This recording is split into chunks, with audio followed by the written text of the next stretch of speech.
Today we are going to study about the table and model of Lazarus.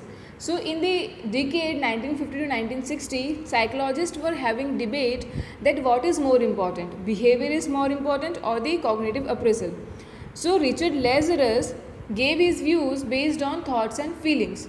So he studied the degree of stress on an individual and concluded that incident or situations are not bad, but how the individual perceives it, interprets, and make an appraisal of it, whose effect is either positive or negative on stress.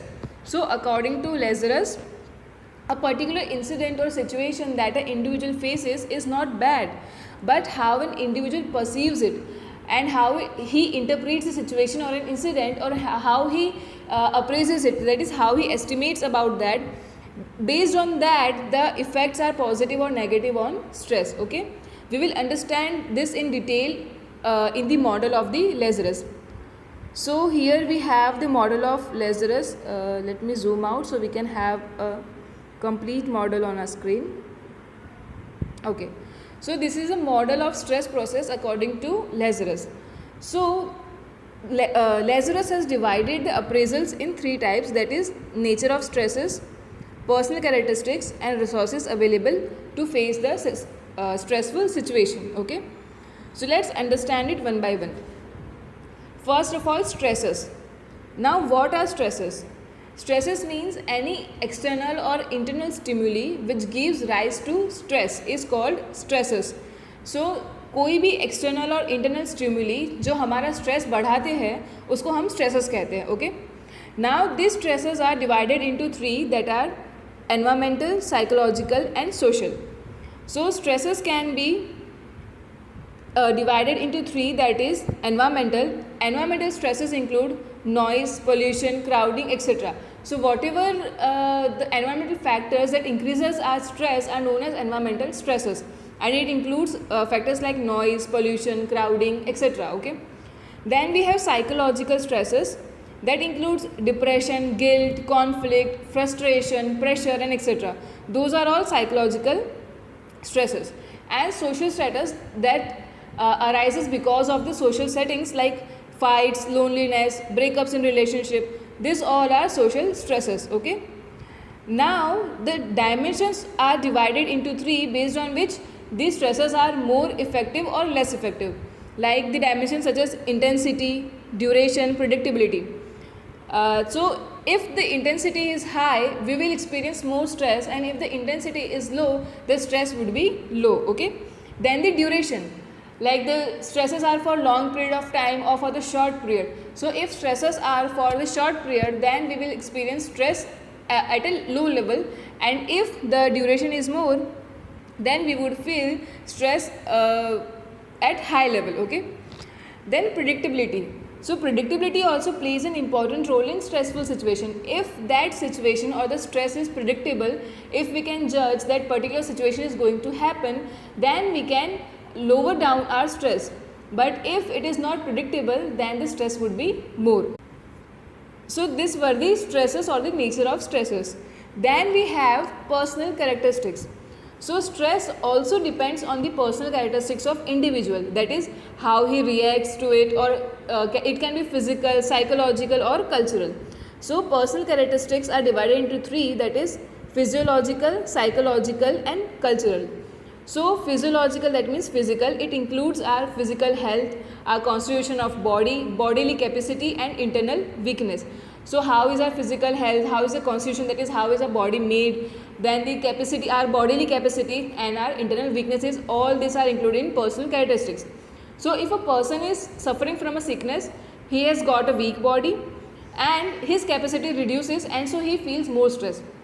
So what happens is, if a person is having a sickness, that is if a person is ill, so his body becomes weak, and because of that he would experience more stress. Okay, and suppose if he is well fit and fine, then he will experience less stress. So this is how the personal characteristics also plays a role in the stress. Okay, then the second personal characteristics is psychological, how his mental health or temperament is there, what is the self concept is there. So if a person who has good and sound mental health, and if he is happy, then he will experience less stress. So if you have mental health, that is sound mental health, you are happy, you have high self concept, you have high moral regarding yourself, then you will experience less stress. Okay. Then the third one is the cultural characteristics, which include the cultural definition and the expected response style. So if you are behaving according to your that is cultural definitions and according to our cultural standards, then you will experience less stress. That is, अगर जो हमारा culture है हम उसके according behave करते हैं और हम उसके अकॉर्डिंगली ही हमारा जो रिस्पॉन्स है उस हिसाब से रहता है, तो हम लेस स्ट्रेस एक्सपीरियंस करेंगे. जैसे कि सिर्फ हमारा कल्चर कहता है कि नॉनवेज फूड खाना अच्छा नहीं है, and if we do so then we will experience more stress. Why? Because we will have pressure of our society, we will have constant thoughts that what society will think. So if we behave according to the culture set or the standard that is set by the culture, then we will experience less stress. Okay. Then the third one is the resources that are available for to face this stressful situation. So there are three types of resources, that is physical, personal and social. So physical resources include money, medical care and attention, physical facilities and etc. Okay. Then personal includes our personal skills, our expertise, our coping styles. Okay. And the social includes the support, the family, relation, help from the community, professional help, etc. Okay. So all these resources which are easily available to individual, then the individual will experience less stress, and if these resources are not available, then he will experience more stress. Okay. Now according to Lazarus, all these three works together and leads to stress appraisal.